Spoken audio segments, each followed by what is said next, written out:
record. Okay, so this is part 4 of our 4-week session, 4-week class, crash course, giving you everything you need to know or touching on all the topics that broadly that you should know for the social studies GED or HiSET test. Okay, so last week we were doing American history, and we got up through, I think we started with the Civil War and then Civil War and Reconstruction, which is a lesser known period of American history, but super important and super interesting. And that introduced the 13th, 14th, 15th Amendment, the Reconstruction Amendments, which, what did they do for the African American population in America? What did those Reconstruction Amendments do? They did three separate things. What do we remember about those? Gave them citizenship, gave the men voting rights, and the very first one was to free them. Right. It ends slavery, and it gives citizenship regardless of race, and then it gives the right to vote to men regardless of race. Again, huge changes very rapidly. And America doesn't always do very well with super rapid changes, but you know they dealt with it, and we can look back in history. So we got through. We'd already touched on a little bit the westward expansion, which happens throughout the 1800s, and then World War I, World War II. So World War II ends with the dropping of the atomic bombs, which was a new thing we looked at last week, a new invention. And you know, there were other countries working on that technology simultaneously, but America invented it first. And since we had that technology, we decided to use it and hope that it would end the war, kind of scare, especially the Japanese, into declaring surrender, which they did after 2 atomic bombs were dropped. So that ends us into the nuclear, or brings us into the nuclear age. I forget the year, but I think it was also the 1940s. The Soviet Union tests, doesn't drop in battle, but tests their atomic bombs. And so now we know that the Russians, the Soviet Union, have that ability. And so now we're now in the Cold War. And we talked last week about this situation. This is, you know, if I don't know when this is from. It's probably from Kennedy's era. Of course, John F. Kennedy was, I think he was president for 3 years before he was assassinated in the 60s. So this is probably then. I don't know who the Russian leader would have been back then. But we see they're both sitting on hydrogen bombs, which is similar, but, you know, actually a more intense bomb ability. And they're each holding their finger over a button under, you know, which is connected to the bomb under the other guy. Okay, and they're arm wrestling. So we see they're both sweating. Okay, so reading a picture like this is a good skill to have for that GED HiSET test. And you just make sense of the things that are in it. You keep in mind that things are representing, usually the picture represents a larger theme in history or in that moment. Okay, so, you know, this, and so you kind of have to build from there. When you see a political cartoon, and I know, you know, in studies, you know, you run across political cartoons, you have to think, okay, what's the bigger message that this artist is trying to tell? So here it's the danger of the whole situation. Okay, how crazy it is, 2 men doing an arm wrestling battle, and yeah, they're sitting on hydrogen bombs ready to blow up each other. So it's a commentary, it's sending a message, generally a bigger message than just what is, you know, the couple of characters on the screen. Okay, so the Cold War, we say 1945 to 1990. Okay, now different people are going to put a different end to the Cold War, different reasons. Could be the breakup of the Soviet Union, could be the fall of the Berlin Wall. There's different historians say there's different endpoints for the Cold War, because we know the Cold War was not a war. It was a time period. It was a period of conflict, but not directly fighting. No war was declared as the Cold War. Okay. However, there were wars that were fought. So, well, let's say that. So it was a war of ideas, not bullets. It was a Cold War as opposed to a hot war, right? Hot meaning, with active fighting. It was a war between. It was a period of conflict generally between the Soviet Union and the United States. Okay, so here we have a map, lots of different colors. Dark blue is NATO, North Atlantic Treaty Organization, which is a international peacekeeping organization. NATO still exists today. It's not the United Nations. It's kind of separate from the United Nations. But NATO was declared, it's just a big peace treaty. Other U.S. allies in blue, and then we have the Warsaw Pact. Nadia, could you tell us, what was the Warsaw Pact? I'm sorry, could you repeat the question? Yeah, and on this map we have the red countries are the Warsaw Pact countries. What was the Warsaw Pact? I'm sorry, I'm driving and it's really hard That's for me okay. to see the picture. Well, the map isn't that important, but what was in Soviet history, what was the Warsaw Pact? Do you know? Actually, it's really hard for me to answer this question because I don't know, what do you mean pact? Pact is like an agreement. Okay, so yeah, maybe that's not what you would call it. I don't remember. I think, okay, well, no, that's a good point. The way that you talk about that in Ukraine and in Russia, the Warsaw Pact is what we call it in America when we study American history from our perspective. But yeah, from the Soviet perspective, they probably call it something different. I believe, now this isn't super crucial, but I believe the Warsaw Pact was the agreement that created the Soviet Union. I think that brought all those different countries together, which then they created the Soviet Union. I can't say it created Soviet Union because Soviet Union was created earlier, but it was formed like it finished creating Soviet Union because some of the countries, Soviet Union had 15 countries together, and some of them joined Soviet Union right before World War II. Okay. Like Belarus, where I was born, it did not join Soviet Union after revolution. It joined Soviet Union in Taurus between World War II. Mm-hmm. And some, I think Latvia, Litva, those Western countries, they joined Soviet Union later. Okay. So it finished up creating Soviet Union. Mm-hmm. Mm-hmm. Okay. So yeah, the Warsaw Pact, it was a treaty that it created the Soviet Union. We can also call it the USSR. The flag is there on the screen. So everything red is the Warsaw Pact, and slightly less red is the socialist countries allied with the USSR. Then we have other allies. The lighter the red, the less connected it is. Pink is China. China was also, Soviet at the time, or not Soviet, socialist at the time, communist.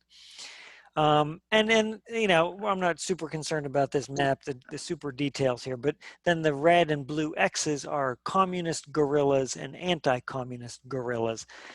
When we talk about wars, and especially this time period, the Cold War, what is a guerrilla? It's spelled differently than the animal, so we're not talking about the animal. What is a guerrilla? Anybody know? Like a military organization that is not that's not headed by the government, but that is Yeah. more not like a terrorist group, but an individual group who are fighting for their own ideas or their own Right. They have their beliefs. own something they're fighting. Yeah, exactly. Right. Okay. So it's not a country. Hmm. These are military groups, generally smaller, um, not governed by a country. They're not associated generally with a country. They're they can be terrorist groups. We can call it, some of them we can certainly call terrorist groups, but they're generally like forces that come together to overthrow their own country's government. Um, it comes from guerre is in Spanish and other languages. Guerre means war. So guerrillas would be like small war fighters, small battles. Um, so there were, and you see the X's around the world there. There's also during this time, during the Cold War, there's guerrilla warfare being fought. People fighting their own country. You see the red X's are in the blue countries and the blue X's are in the red countries. So people are trying to overthrow their own government. Okay. So this is the whole world was split between communist and capitalist. Okay. So we live in a capitalist economy and we have a capitalist culture. So this is classic, in a lot of high school history classrooms, you see these posters and there's different designs. You see these cow posters, okay? And if you Google just two cows or two cow economies or something like that, capitalism, if you just Google it, you can see all the different examples. But here I have traditional capitalism versus communism. Okay, so traditional capitalism, the sort of economic system that we work under, it says you have two cows, you sell one and buy a bull, your herd multiplies and the economy grows, you sell them and retire on the income. Okay, in a capitalist economy, you make your own decisions. The government, if we say a pure capitalist economy, the government plays no role in the economy and in the decisions. And if you have good cows and people want to buy milk, you will make money. If nobody wants to buy milk, you will not make money. Okay, the market, people making their own decisions of what to buy and sell, the market is the best.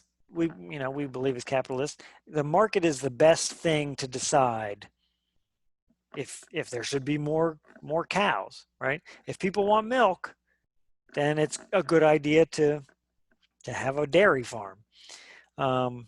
Okay, so in now we don't live in a pure capitalist economy. Obviously, the government is very involved in the economy, but by and large, we live in a traditional capitalist economy. Okay, and certainly back then during the Cold War, you would compare that to communism. Now, this is a little bit of a joke, obviously, and super simplified, but it says communism, you have two cows, the state being the government, the state takes both and gives you some milk. So in a communist economy and government system and culture, the government makes all those decisions of what people need. You don't decide what you need. The government will decide what you need. Now, that means the government's very large. There's a lot of people working in the government to make those decisions, a lot of bureaucrats. But the government will run the dairy farms and give you and charge you money for whatever they say you need. If they say you need milk, they're gonna basically make you buy milk. Okay. So that's a capitalist economy is driven by the market. You and me, everyday people making decisions on what we want to buy. A communist, this is super simplified, but a communist economy is the government makes those decisions. And you will get paid to do work, but generally a doctor is going to get paid as much as a factory worker because everybody's doing the work that they're able to do. Okay, in some ways, communism sounds nice. Everybody gets a good paycheck. Everybody's doing work that they maybe enjoy and needs to be done, and everything gets done. Everybody gets what they need, but it It just doesn't. sounds good, but It, I lived there. I right, right. know. Because not everyone is willing to give the same amount of his talents Hmm. and work to other people. Some people are still lazy but wants to get the same amount of Right. benefit. Yeah, no, exactly. I mean, it does sound good. If it worked perfectly, sure, that sounds very nice, right? But here's the thing, in a capitalist economy, if I work harder on my dairy farm and I produce more milk and people are buying, I'm going to get richer. I will become richer by working harder, right? In communism, why would you work harder? Because the government's going to tell you what to do anyway. You don't get to decide how hard to work, how much milk to produce on your dairy farm. You're going to get paid the same whether you work hard or you're a little bit lazy. So communism to these people back then, it sounds great, and today even there are some. China is a fairly communist economy to some degree. It sounds great, but when you put regular people doing this system, it falls apart. Okay, so it kind of always falls apart. So that's capitalism versus communism. That's what the Cold War was. Okay, so let's do this little activity. Um,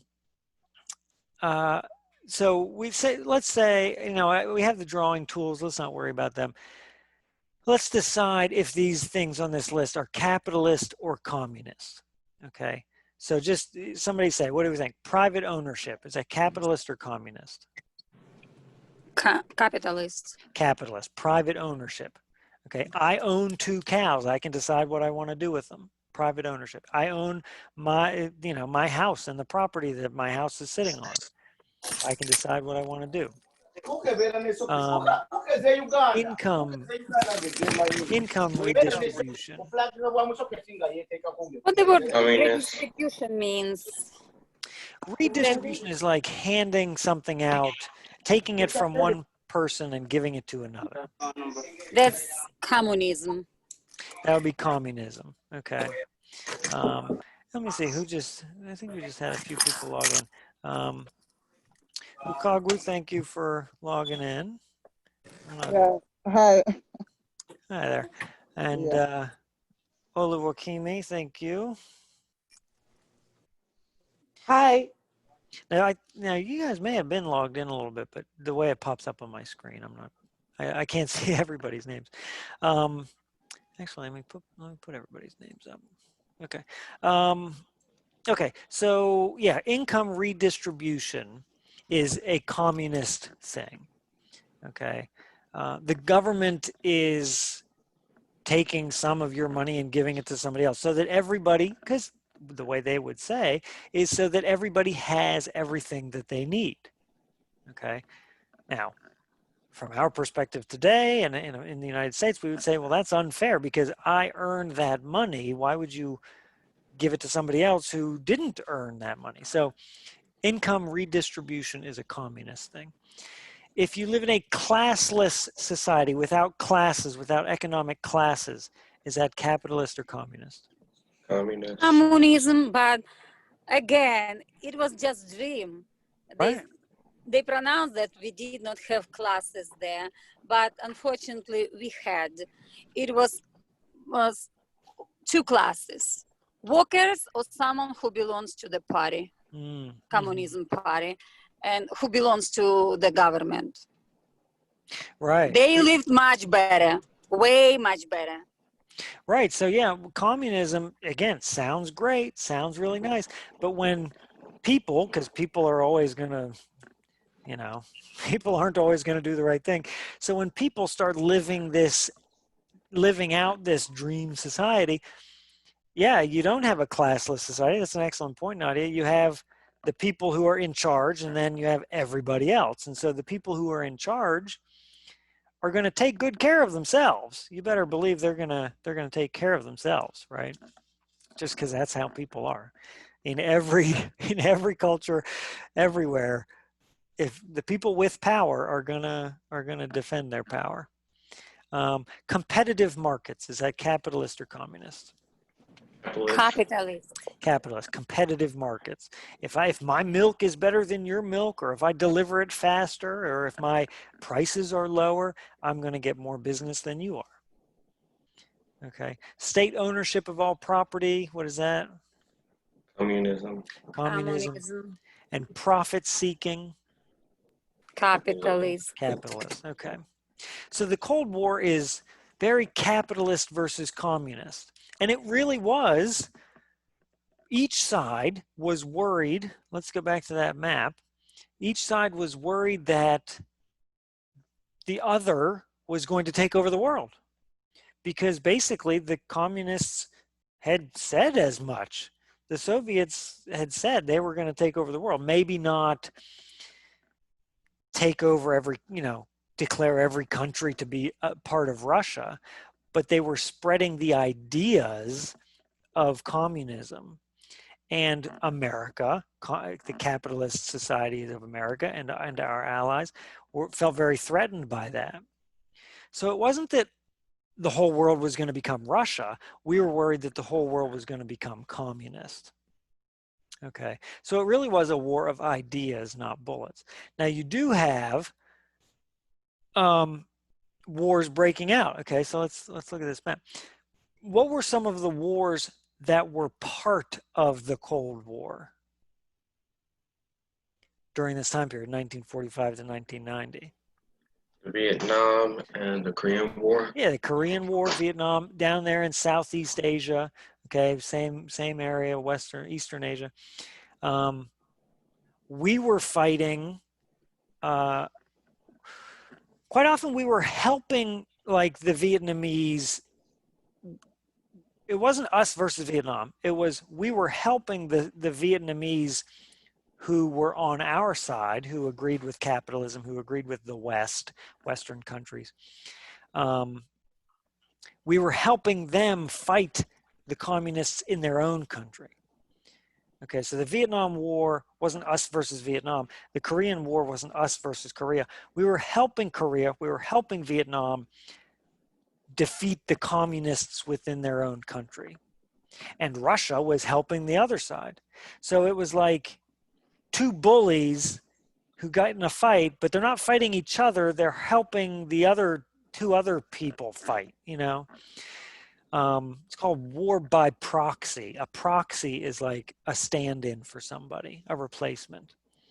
So we were fighting Russia, but we were fighting Russia through Vietnam, through Korea, and some other places. Okay, so the Vietnam War, the Korean War in the 1950s, Korean War is 1950s, Vietnam War is 60s and 70s. They're part of the Cold War. It's kind of under the umbrella of the Cold War period. Okay. Okay, so nuclear proliferation and nuclear disarmament are two parts of the Cold War. To proliferate means to become more common. Okay, and to disarm is to take away somebody's weapons, right? If somebody breaks into my house and they have a gun and I disarm them, I'd get the gun away from them, right? So here's a graph. Okay, gotta be used to seeing graphs and stuff for the test. Always look at the title first. Estimated global nuclear warhead inventories. Okay, estimated global nuclear warhead inventories, 1945 to 2020. We have tens of thousands on the vertical axis. We have years on the horizontal axis. Red is Soviet Union stockpile. Blue is the US stockpile. Gray is the global, I guess, the total for the world, right? So which of these, here's a peak right in the middle. It peaks, let's say 1985, 86, I don't know, maybe. Let's say 1985. Which side, is it to the left or to the right, would be nuclear proliferation? To the left of 1985, to the left or right of 1985 would be nuclear proliferation.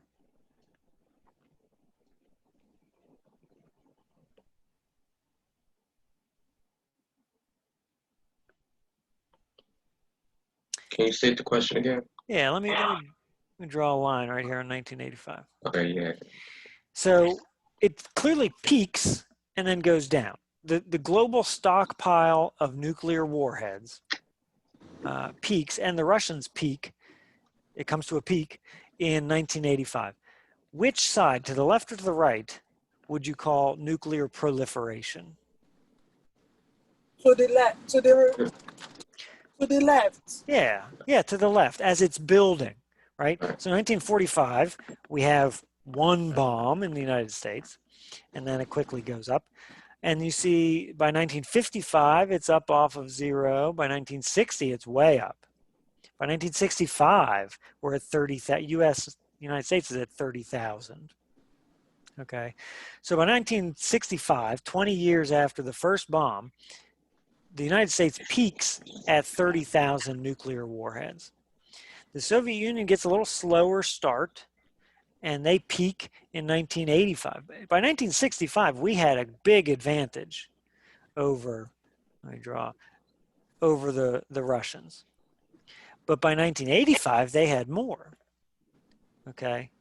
So you could come, this would be a great thing on the test to have a bunch of questions about, right? So nuclear proliferation is on the left-hand side of 1985, and then nuclear disarmament is to the right-hand side, right? These countries are disarming, especially the global stockpile and the Russian stockpile is going way down. From a global peak of 70,000 nuclear warheads, which everybody always says is enough to like literally blow up our planet, like to make our planet explode. And I think that's true. I've never heard that that's not true, but I think that is probably, probably true. Certainly enough to wipe out humans on the surface of the planet. Okay. I heard 7 in strategic locations would cause enough nuclear fallout to pretty much end the world. Yeah, it wouldn't take much, right? Because nuclear fallout is, as you said, strategic locations, right? So 7, let's say 7 in just the right places, and then that radiation, certainly a lot of people are going to die instantly, and then nuclear radiation would go up, and then they've done studies, it would go up into the atmosphere and spread around, just like weather spreads around the world. So yeah, like this is a big danger. You don't need 70, America doesn't need in 1965, 30,000. What are you going to do with 30,000 nuclear warheads? 1 is probably pretty good. 10 is probably plenty, right? If you want to blow up Russia. So why did they do it? Why did America get 30,000 nuclear warheads?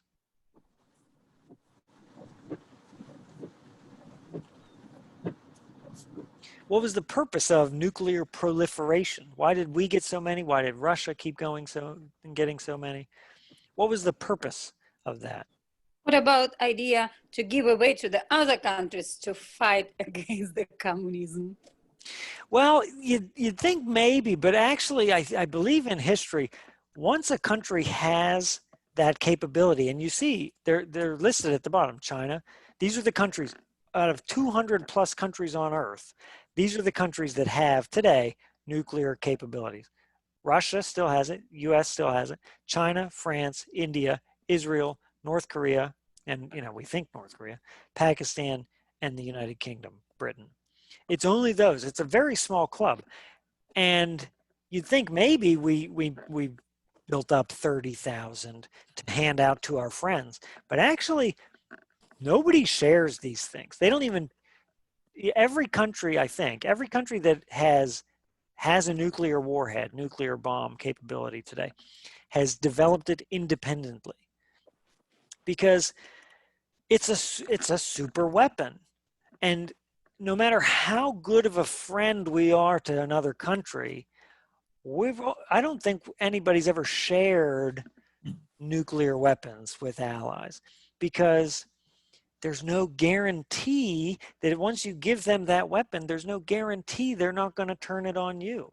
That's how fearful we are as people. You can be best friends. We are best friends with Britain It's a special, they call it a special relationship. We are as close as allies can come. And yet, I think we didn't give them the atomic ability. They had to develop it for themselves. Like, it's just something that we are very cautious of doing. So you could say, you know, yeah, 30,000 so that we could arm all the friendly countries around the world, and, you know, so they can defend themselves from Russia. But I don't think that's actually how history played out, I don't think. Nuclear proliferation, it's a silly amount of nuclear warheads, 30,000. The global total peaks at 70,000 nuclear warheads in 1985. It was just what they call the nuclear arms race. It was just the point of, so we could say on the nightly news, we have more nuclear warheads than Russia.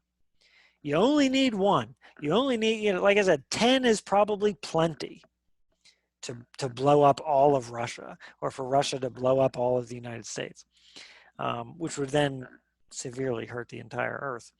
But 10's probably plenty, but they developed 30,000, 40,000, just so they could say they had more. Okay. Then 1985, I don't really know the history, but I know that it peaks there in 1985 because there was a treaty. They looked around and they said, now, the Cold War was ending. The Vietnam War had ended. Things were starting. Russia and the United States by 1985 were getting more friendly. Russia was enacting more capitalist economic policies. They were slowly becoming more capitalist and more like the United States. Okay, so the Cold War was calming down by 1985. It really was. And so they signed a treaty and they said, hey, this is an insane number of nuclear warheads. Yeah, we're not friends. And yeah, we all have enemies around the world, but they said this is an insane number of nuclear warheads. So they signed a treaty for peaceful, voluntary nuclear disarmament. So then we see to the right-hand side, nuclear disarmament. The global total goes down. America dips after 1990, Russia goes down steadily. And so now those numbers are very low, well under 10,000 each. Okay, the global total is under 20,000. So, you know, you could spend a lifetime studying the history here, but just to look at a graph, it's important to be able to say, okay, like we could come up with 10 really good questions just about the information on this graph. Okay. Okay, let me see. Okay, so here's a map, the breakup of the Soviet Union in 1991. Russia stays the country of Russia, but then all these, what they called satellite states, became, once again, their own countries. And some of them are quite small, right? Estonia, Latvia, Lithuania, not big. Tajikistan, Uzbekistan. These aren't things that show up in our news very often. Of course, there's people that live there, and you know, but they're not. Now we do hear about Ukraine, right? We do hear about Belarus. We just recently had some elections that are, I think, still maybe up in the air. I'm not quite sure, but there Belarus election recently was in the news. So this is the breakup of the Soviet Union. All these things that had been Soviet states, just like Pennsylvania is a state. I think it was basically states in Soviet Union. They each became, as they had been previously, I think, they each became their own countries, and now they are countries today. Oh, I need to delete that off the screen. Oh, there we go. No. Oh, there we go. Okay. I didn't realize that line was still there. Okay, so that's the end of the Soviet Union. Okay, the end of the Cold War. Some people put the fall of the Berlin Wall. We didn't really talk about the Berlin Wall in Berlin, but the fall of the Berlin Wall was, I think, 1989. So breakup of the Soviet Union is 1991, and that's why I said the Cold War ends around 1990. Okay. Okay, before we go on to economics and a little bit of geography, any questions on the Cold War? No, thank you. Well, I just I don't have a question, but I have a comment. Yeah. I did see on the screen that the Cold War lasted from 1945 to 1990. But when you said that in 1985 it was calming down, I was kind of wondering why did it why did it have to take out time to stop for 5 years? Then I thought about something. I said, yes, sometimes serious wars like that have to take out time like that to calm down. It has to take a few times, takes a few years to just stop. Now I understand what you're saying about that. Yeah, and different historians have different opinions on, if you ask them, when did the Cold War end? But the very latest, you know, the definite thing that everybody would agree on is the breakup of the Soviet Union. Once the Soviet Union breaks up, it's much less powerful. Those different nations become nations again, and everybody would agree that is the end of the Cold War. So yeah, 1985, the tensions were very less. Because Russia was slowly through the 80s, the second half of the 80s, so Russia, the Soviet Union, was becoming more capitalist, but you know, definitely.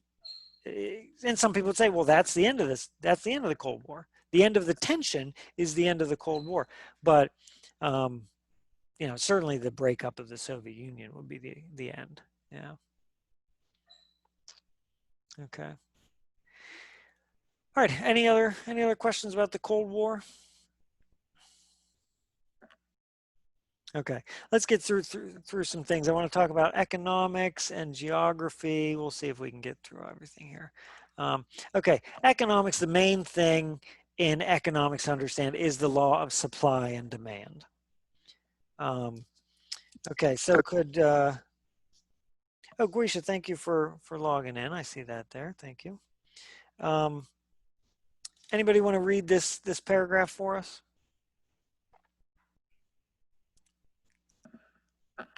I can I read it can for you. read. Go ahead.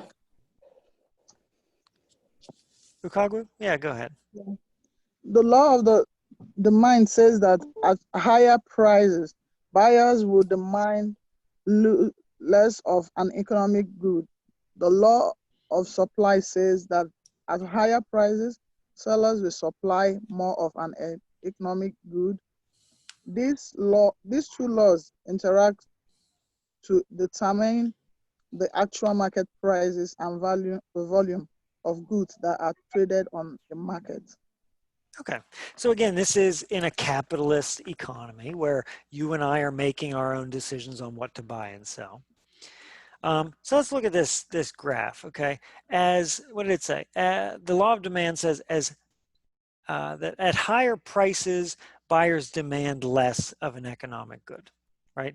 You go to the grocery store and you see bread and it's $3 a loaf. Yeah, sure, you're going to get some bread. Next week you go and the same bread is $10 a loaf. You're going to say, well, I don't really need bread that much, right? You're going to make a decision, and the higher the price, the less demand you're going to have for bread. You're going to say, well, $10, I don't really care that much, right? So you're not going to buy it. So as price goes up, demand goes down. Somebody out there may want bread for $10, but there's going to be less people that want it for $10 than that would buy it for $3, right? What's the other thing? The law of supply says that at higher prices, sellers will supply more of an economic good. So if I own a bakery, and if people are buying, let's say I sell 100 loaves of bread a week. If this week people are willing to pay $3, and next week I raise my prices to $10, but people are still buying, then I'm going to say, hey, I'm going to make more bread, right? If everybody's buying bread at $10 a loaf, I'm going to make more. I'm going to make 200 this week and see if I can sell them all. So the law of supply says that at higher prices, sellers will supply more of an economic good. Okay, so here's a graph. on the vertical axis, we have price. As price goes up, and on the bottom, the horizontal axis, we have quantity going up to the right. Okay. As the price goes up, demand goes down. You're going to sell less bread, generally speaking, you're going to sell less bread at a higher price than if it's super cheap, you're going to sell more bread. But the bakers, they want the bread, as a consumer, you want the price low. But as a baker who's selling the bread, they want the price high. That middle point is basically, now you could do this with real numbers and real prices and real numbers of how many people buy that. That middle point is like where the price should be, where you as a consumer are going to buy the bread, and I as the seller, the baker, I'm going to sell the bread, and I'm going to be happy with the price, and you're going to be happy with the price, right? An economic decision, if everything's fair, you give me the $3 and I give you the bread, and we're both happy because I want $3 more than I want the bread, and you want the bread more than you want $3, right? We're both happy. We gave up something and we got something that we wanted more, right? That's that middle point. Now, again, people are economists and they spend lifetimes writing books about these things. And I put on the right-hand side something, consider, bread, which everybody wants, demand's going to be very high. And this is a Mickey Mantle rookie card. There's only a couple of them in the world. So demand is going to be very low. I don't personally care if I ever own a Mickey Mantle rookie baseball card, right? But the people who do want them are willing to pay a very high price. And the people who have them and maybe want to sell one, they're going to demand a very high price because the supply is very low. Okay, so different goods have different situations. But when you talk about economics, you got to think about supply and demand. Think about the consumer wants the price as low as possible. The seller wants the price as high as possible. And so they're going to find a middle point where they're both happy. Okay, that's economics. Another thing historically, thinking about economics, the Columbian Exchange. Now, Columbian refers to Christopher Columbus, 1492. In 1492, Columbus sailed the ocean blue, right? Columbus arrives in the Americas being North and South America. So it says, throughout the 1500s, conquistadors from Spain, Portugal, and other European countries explored the Americas, conquering the native civilizations. And there's lots of very interesting history about that. The Columbian Exchange, named after Christopher Columbus, was the widespread transfer of plants, animals, culture, human populations, technology, diseases, and ideas. Okay, the widespread transfer of these things between the Americas, West Africa, and the Old World. Old World being Europe, in the 1500s through 1700s. It also relates to European colonization and trade following Christopher Columbus's 1492 voyage. Invasive species, including communicable diseases, were a byproduct of the exchange. The changes in agriculture significantly altered global populations. Okay, we're going to look at some plants and fruit and vegetables in the next screen. The most significant immediate impact of the Columbian Exchange was the cultural exchanges and the transfer of people, both free and enslaved, between continents.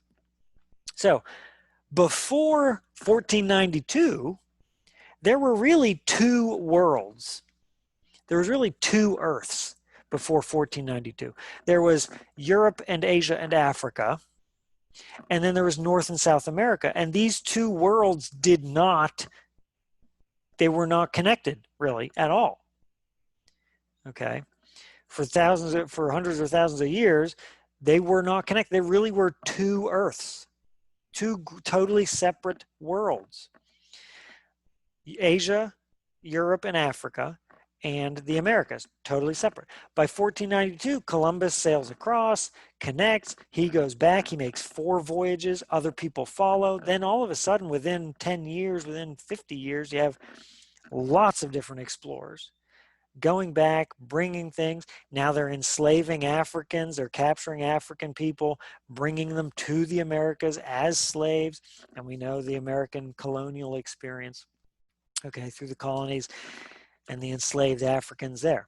So that's, you know, this paragraph says the most significant immediate impact of the Columbian Exchange was the cultural exchanges and the transfer of people, both free and enslaved. Okay, so that's number one that changes history, is I think the bringing over of enslaved Africans as slaves to the Americas. And they weren't just in the United States. Most slaves brought from Africa went to Brazil. Lots in the Caribbean, but I think like 90% of Africans captured and brought into slavery went to Brazil, not to America or the British colonies in America. So a lot of interesting history in Brazil. Columbian Exchange also refers to all these fruits and vegetables. Okay, you see the 2 arrows going in different directions. So we won't dwell on this too much. And I'm going to send this out later. You can check it out.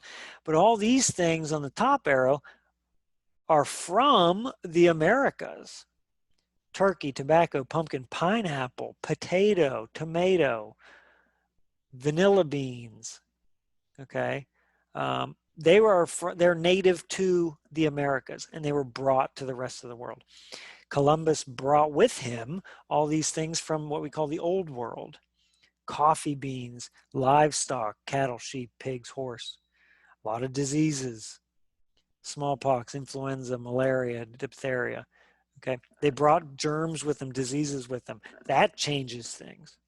A lot of millions of Native Americans died from the European diseases that were brought over that they were not immune to, that the Europeans were immune to naturally, but the Native Americans were not. So that's a huge, huge history changer. Okay, so the Columbian Exchange, kind of a history thing, also an economic idea. Lots of very interesting things happen because of the Columbian Exchange. Okay. Amaka, thank you. I see you logged in there. That's good. Thank you. Okay, another map. I threw up a map here. We want to, you know, you got to be working on maps. This is a map of migration. I was here before. Okay. It kicked me out. So. Oh, does it kick you out? Yeah. Oh. I was using my tablet. I'm Okago. Oh, okay. Oh. Well, okay. I don't know why I would have kicked you out, but I'm glad you got back in. Okay. So this map, you know, the arrows show main migration routes, and this is a modern map. Obviously, in the United States, we hear a lot about migration up through South America, Central America, into North America. But also, a lot of people are migrating from Asia to Europe, from Africa through North Africa into Europe. Okay, so we could come up with a bunch of really good questions about this map. It's important to be able to understand maps. You got to look at the title. Now, you know, I don't really have a title here, but then you look at the information, main migration route, and it's pretty easy to figure out what's going on. Okay. Also maps, let's talk about population density. On the left-hand side, we have, you know, on a very small scale, maybe county by county or, you know, maybe by square mile, we see the population density of the United States. And there's a key at the bottom, right? A legend or a key. So this is population per square mile.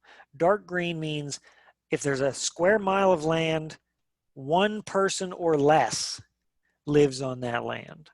So out west in the Rocky Mountains, looks like Nevada is very wide open, right? There's a very desert area in Nevada. Okay, dark green means there's basically unused land. Look at Alaska. It's like almost all dark green. Now this is an average, right? So it takes an average of that area. And then it gets up to all the way the red, which is over 5,000 people per square mile. That's like an inner city with lots of tall apartment buildings, lots of people living in a square mile of land. And you can see exactly where the cities are. You have the west or the east coast from Washington, D.C. through Philadelphia, New York, Boston, okay, kind of forms a line, east coast, Florida, on the coast of Florida, big cities in Texas. We see Phoenix, Arizona, obviously, and then several cities in California. I can never remember which city is which in California. I think San Diego's down south, and then is it Los Angeles, and then I think up north is San Francisco. I can never remember. And then, okay, so we see, and we can probably name a bunch of these. Here's Chicago, okay, different cities across the country. Now, same information.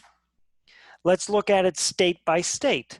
Okay, on the left-hand side, you have very detailed information. On the right-hand side, it's less detailed. It's state by state.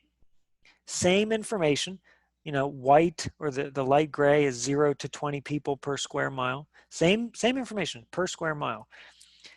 But then 1,000 square people per, or what did I say, square people? 1,000 people per square mile, state by state.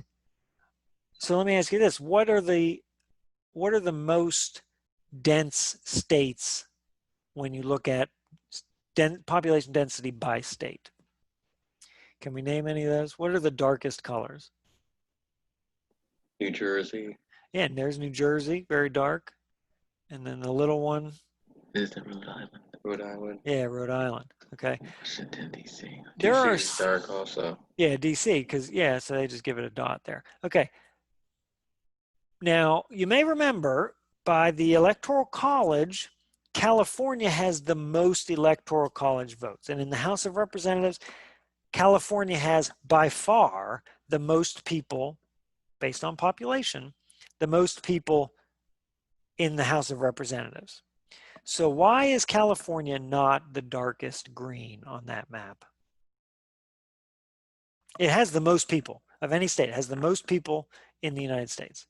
Why is it not the darkest color green? Because it is not the most dense state. The people are more spread out. It's more land.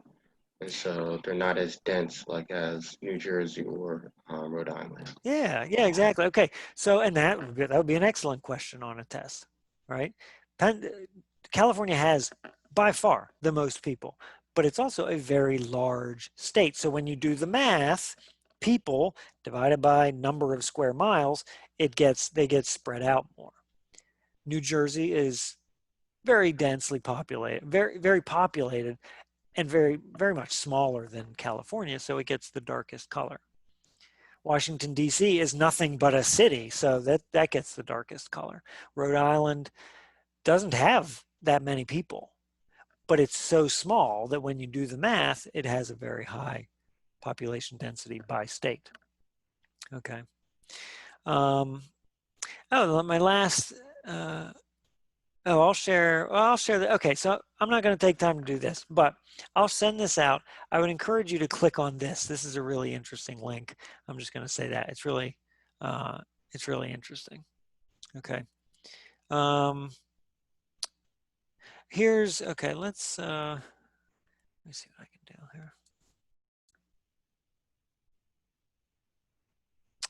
Let me end my slideshow. Oh, here we go. Okay. Now this, it doesn't restart. Okay, what we're looking at here is, and this is an interesting place to stop, okay, because it blends that geography with the history. Now it goes, you see the year ticking up one by one. This is census population per square mile. So it's still per square mile. Now what we're seeing here, the shapes are the counties in the United States. Okay, and out west, they have some pretty big counties. Pennsylvania has like, 52 counties packed in our state. So these are counties. This is the population density in each county as it goes up through history. So now, hold on, if we watch a minute, it'll start back over in, I don't know what year it starts. Probably the I would guess 1787 when they passed the Constitution. Let's see. Okay. And we'll see history unfold. We'll see it'll start with the 13 colonies, right? The original 13 states. Here we go. Is it going to restart? Oh, there we go. 1790. So you see. So this is counties as they came into existence in the United States. And then it goes, you know, we can see. Now, what information, let me ask you this, what information is not, what people are not being shown on this map? Native Americans. Native Americans, right? There's people out here out west.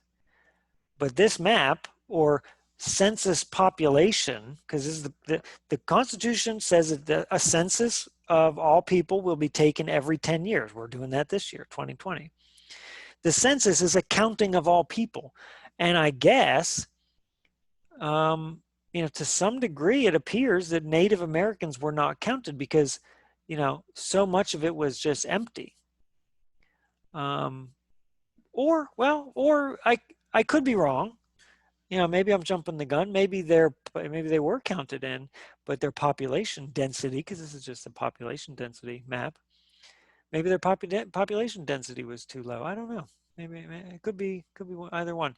But we can see the nation unfolding. You can see the Mississippi River Valley here has a lot of people, as historically, you know, people do. Now, that dark red Mississippi River is now disappearing, and other surrounding areas are becoming slightly more dark. So you can really see the nation growing as things happen. You know, even Hawaii, Alaska is getting a little bit of action. Okay, we see the Northeast, New England, the East Coast, Florida is super popular, super dark by 2000. Okay, so that link is in the PowerPoint. I'll send out the PowerPoint. This is week 4, so now we're done here. This is everything you possibly could need to know. Just kidding. We just touched on everything. But I'll send this out. We just breezed over economics. We breezed over geography. Really what matters there, you know, we're not going to learn all the details of economics and geography, but the skill for those two areas on these tests is the ability to read maps and read charts and make sense of things. Okay. Really, that is the taking a reading, a paragraph or a chart or map and making sense of it. That truly is the purpose of this whole, the test. You know, that's what's done. What they're really testing is your ability to take information and make sense of it. You don't have to know all the details of the Cold War. It helps. It helps you make sense of things. But if you have like a framework to plug in that new information. But if you're a good reader and you can make sense of, like, you know, political cartoons or maps and graphs, you can do pretty well on these tests. So that's why I tried to build those into here. But, you know, this is week 4 of our 4-week crash course. Next week I'll do it again, but I'm going to start at week 1. So you're welcome to come, but we will be rediscussing the things we discussed 3 weeks ago. And hopefully new people will come in and do the 4 weeks. I'll send out an email with the link to this recording. I'll put all 4, here, since this is week 4, I'll send the recordings for all 4 weeks. This PowerPoint that I share, I turn it into a PDF so it's easier to see. You know, this is all 4 weeks, all just sewn together. So I'll share that. So you can always look it over. Go back and scroll through everything we've looked at if you came to other classes. Okay, so before we wrap up, any questions about anything? No, thank you, and I will miss you. Yeah, Nadia, you know, I always enjoy having you in class. Now, I don't have a question, but what I will do as soon as I get my results, I will email the good news to you as soon as I get my results. Yeah. yeah, let me know how that goes. Okay. So it's not hard, you know. I know the Distance Learning Project has other resources available to you, but if there's any topic, I mean, it's really easy to Google. And for the most part, you know, we don't need to pass these tests, we don't need to be amazing, in-depth historians. So that general knowledge, if you want to dig just a little bit deeper, it's not hard. There's all kinds of resources out there. Just a quick Google search. You know, people say Wikipedia doesn't have good information. I would say it does. I mean, if you just read the first paragraph on a Wikipedia page, that's going to give you the general level of information that we need to get through life. Okay. Any other questions?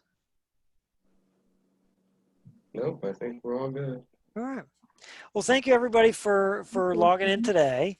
Sorry if it kicked you guys out, but yeah, I'll send an email later after lunch, and you know, if you come back next week, you're welcome to. If not, we'll go from there. Oh, I see some in the chat. What's in the chat? Thank you so much, and have a great week. Okay. All right, guys. I'll see you next time. Thank you. Have a good week. Thank you. Because it's kind of